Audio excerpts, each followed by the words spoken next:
Hi everyone. So today we are going to talk about HubSpot. HubSpot is a kind of a very great tool from where you can, is kind of a CRM or a dashboard tool. You can create your marketing dashboard, your sales dashboard, your reporting inbox. If you want to manage your inbox, you can do that as well. So I'll just start with the basic one. Whenever you will log in on the HubSpot, you will get this kind of a page. If you have just logged in, if you have a setup account of your client, then the the page will look something like this. If you have chosen a dashboard, so this will be the way, this by this way your dashboard will be seen to you on the screens. So here, if you want to create a dashboard, if you want sales dashboard, your marketing dashboard, service dashboard, CMS, everything is here. So you can have each and everything. Or if you want to go segregated way, for marketing you can go from here, for sales you can go for here, for conversations you can check for your inboxes, all the services. If you have received any tickets, if you want to reply to any ticket to any of your client or your customer, for automation you can use sequences or workflows. So currently we'll talk about the contacts. So contacts are something which we can import in HubSpot via two ways. First one is contact, which will be a individual contact of a person.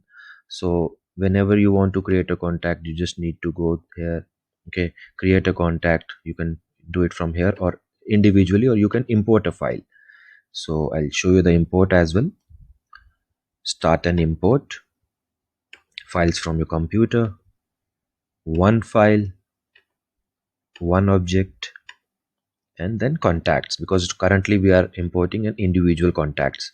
Next, so we'll just choose the contact list, we'll drag it up here, and then once that particular thing is done, okay, once the file has been chosen, we'll just click on next. Currently I'll not do that because it's gonna create mess for my HubSpot.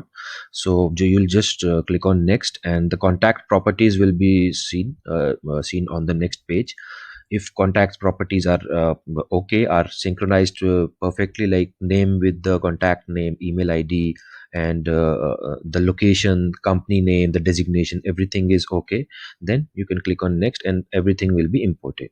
Okay, now the second way how we can do is, like if we want to do it, we can do it in this way as well.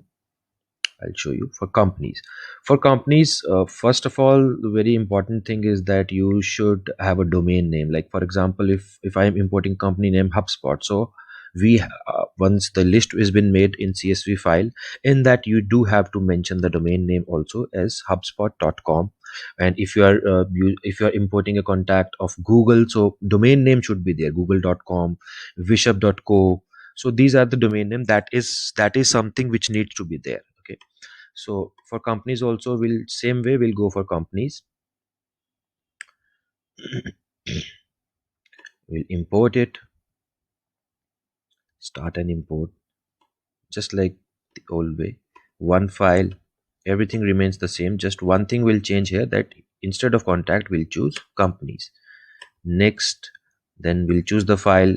After that, same things. If properties are synchronized, that company names against the name, there is company name, against the record there is individual name, against the domain name there is a domain given, location, everything is there, then you can do the import. And after the import is done, you can see all those companies under this, yes, like this, like HubSpot is here, so all the companies will come here.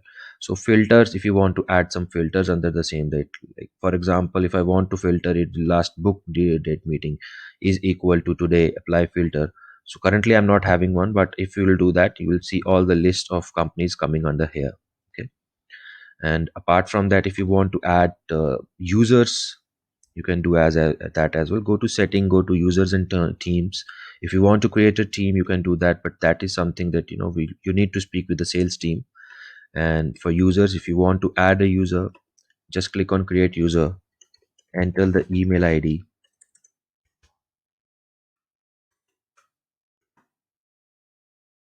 So just share next,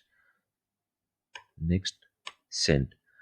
We'll receive a, like, this is my personal email ID. Now we'll receive a invitation here. So if I'll click on here, I'll join this particular team as well. Thank you guys.